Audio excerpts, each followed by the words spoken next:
You are building an event-driven application deployed to Azure Container Apps that processes messages from an Azure Service Bus queue.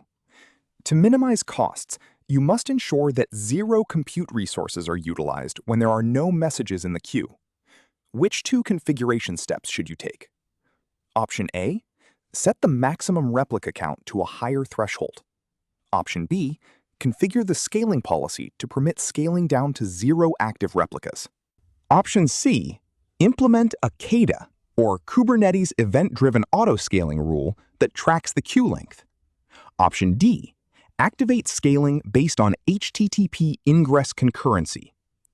When dealing with event-driven architectures in cloud environments, it is crucial to understand how scaling mechanisms impact both performance and cost. The goal here is to optimize resource consumption during periods of inactivity by aligning the application's runtime footprint with the actual workload arriving through messaging queues.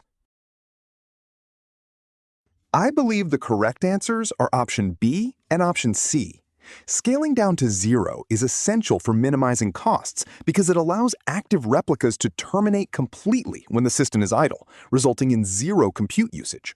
Using a CADA rule is the appropriate method to monitor the Azure Service Bus queue length, as this component is specifically designed to trigger scaling events based on external triggers, like message counts. IT instructor explaining a certification exam question to students. Explain which answer is correct and why. Clear, professional, educational. Option A is incorrect because increasing the maximum replica count relates to handling high traffic bursts, which actually risks higher costs rather than reducing idle expenditures. Option D is also incorrect, as scaling based on HTTP ingress concurrency is intended for web-facing traffic rather than background message processing. Remember that for serverless container workloads, CADA integration is the standard approach for event-driven scaling.